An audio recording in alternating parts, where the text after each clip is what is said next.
Hi, I'm Kathryn McGarry, and I'm the Liberal candidate for Cambridge and North Dumfries. Students should vote for me for two reasons. Number one, as a representative, my skill is at the board table. I'm a consensus builder, a collaborator, and I work very well with all groups. I've got 25 years here, working in very many volunteer capacities. I've had students, as I was saying, in school for decades. My oldest is 34, my youngest is 10. And that gives me a lens on education that many parents don't have. I know what it's like when we've got adequate resources to be able to ensure a good education, both secondary school as well as university. And it also gives me sort of a comparison about how programs are working. If students are not adequately resourced, I do know that the quality of education can go down. Not as many can afford to go. And I really do support programs that ensures that even our economically marginalized students can actually get there. And secondarily, it means that as a voice at the table to collaborate with others and bring the stakeholders to the table and to be able to build a negotiated consensus is key. I don't pretend to know all the answers. And what I usually do, if I'm not sure of the answers, is I go find my experts. That doesn't necessarily mean top-down.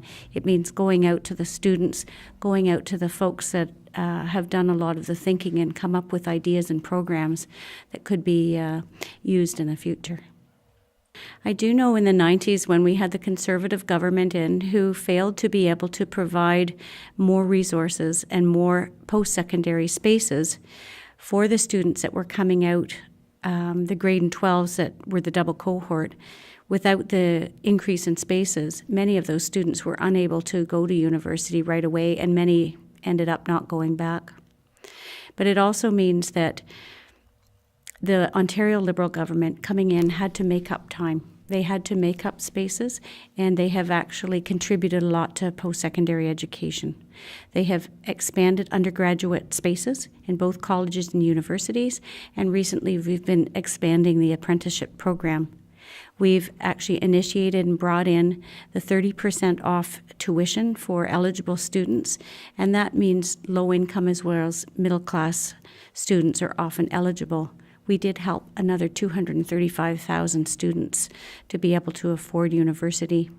We have also committed in our infrastructure program to ensure that the buildings and enough of the student residences are kept up to date.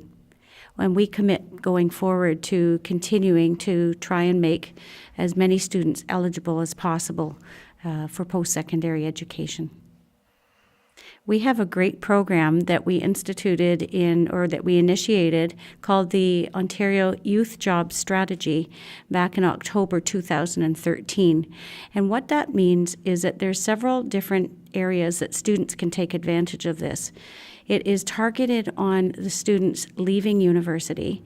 So we're providing grants and startup initiatives for those that want to start their own business.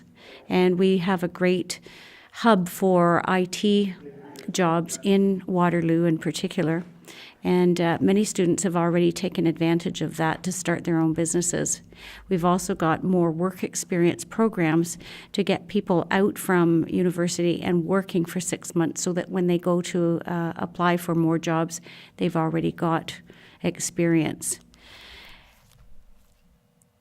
There's one other program. Oh, yes, and I just wanted to give you one more statistic. Since the very successful initiation of the Youth Job Strategy, over 11,000 students are now working full-time, and that's a real cause for celebration. I really like the ideas that you brought forward.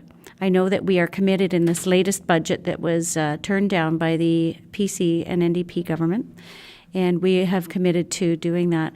What I would like to see is more discussion, and more discussion with the grassroots areas represented. That's the student bodies, the parents, and all the other stakeholders in ensuring that more kids can actually afford university and college education.